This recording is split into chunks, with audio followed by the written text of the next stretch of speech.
Hi everybody, I want to share with you an amazing idea which every year, Shavuot time, I revisit. Chodesh Sivan. Pasuk says in Parshas Yisrael, B'chodesh HaShlishi, the third month, this month Sivan, it says Bnei Yisrael Meretz Mitzrayim, from when the Jews left Egypt, Bayom Hazeh Bo Midbar Sinai. We made it to Sinai. This declaration on Rosh Chodesh Sivan, the Jews made it to Sinai. What's puzzling is the next pasuk. The next pasuk says, Vayisu me Refidim. We traveled from the city of Refidim, Vayavo Midbar Sinai, and then we came to Sinai.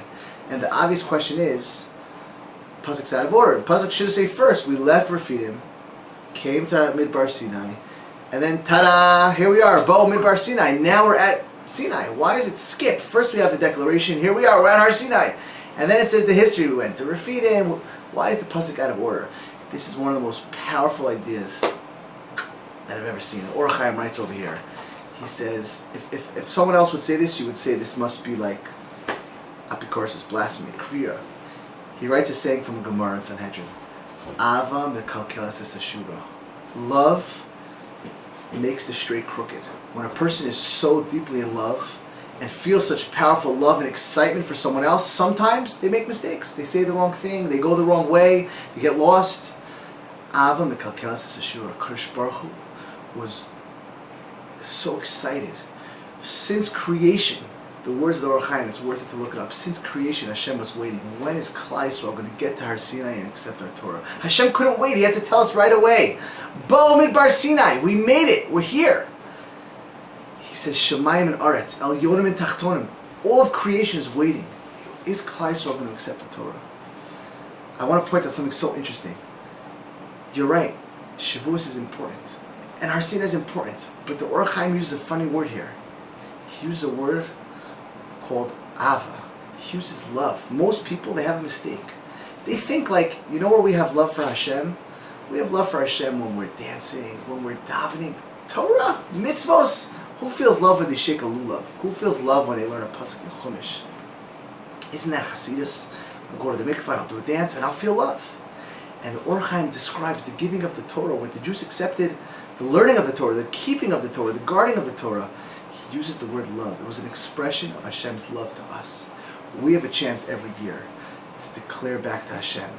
Hashem is when He gives us the Torah, He's saying, I want a connection with you. You know, it's interesting. Anytime in davening it talks about love between the Jewish people and Hashem, it also talks about Torah. We find in Ava Rabbah before Kriya Shema, where it talks about Ava Rabbah Avtanu. Hashem loved us so much. We say over there, V'hara Nina B'sorasecha, Hashem enlighten our eyes in Torah.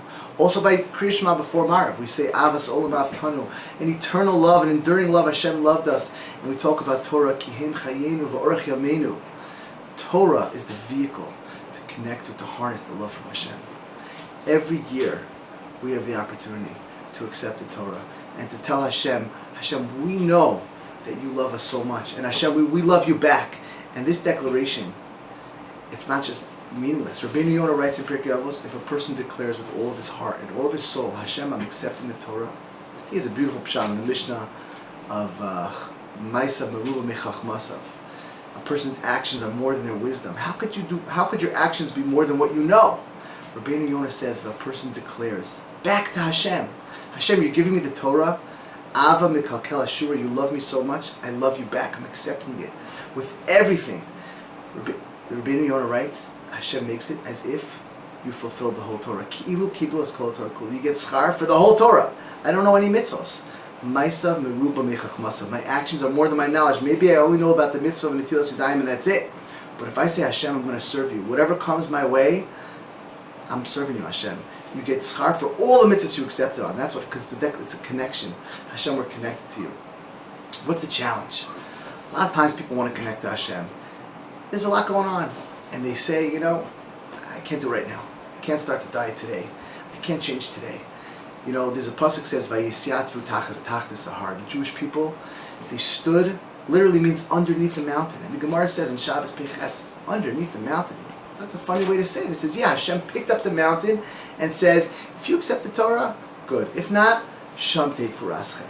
So this is puzzling for a lot of reasons. Like, what kind of thing is that? You know, will you marry me and you stick a gun to the girl's head? That's not. That's love. That's a relationship. So the Mefarshim talk about that. But it's interesting. It doesn't say if you accept the Torah, I'm going to drop the mountain on top of you. That's not what it says. It says Sham over there. Where? Right here. I'm dropping the mountain on your head. So I heard a beautiful pshat. Sham tehik v'raschem. You know where your burial, if you don't accept it now, you know where your burial is going to be? You know what's going to kill you? Sham, the word over there. Not now, later. Not here, there. I can't do it right now. I'm going to do it later. Tomorrow, I'm going to be a better person. That's the killer.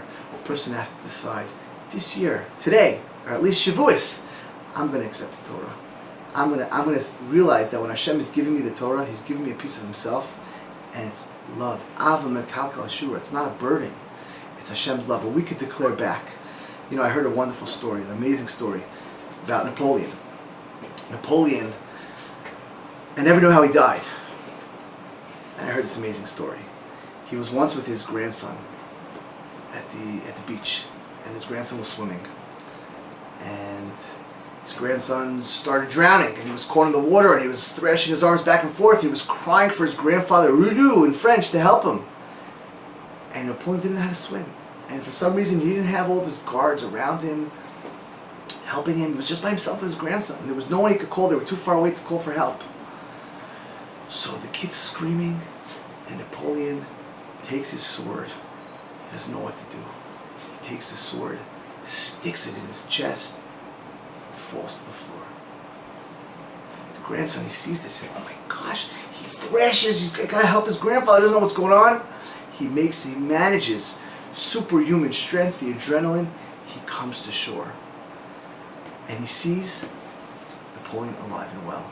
Napoleon didn't kill himself. What was he doing? He stuck it, that old trick. He made it look as if he stabbed himself, because he knew as long as his grandson saw him standing there, he wasn't going to fight with all his might.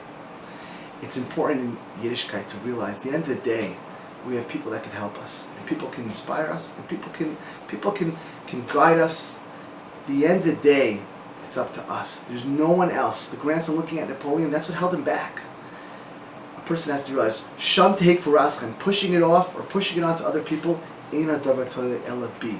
This is the month, Chodesh Sivan, a chance where every person could decide here and now, we're going to accept Hashem's Torah and declare our love back to Him. Chodesh Tov.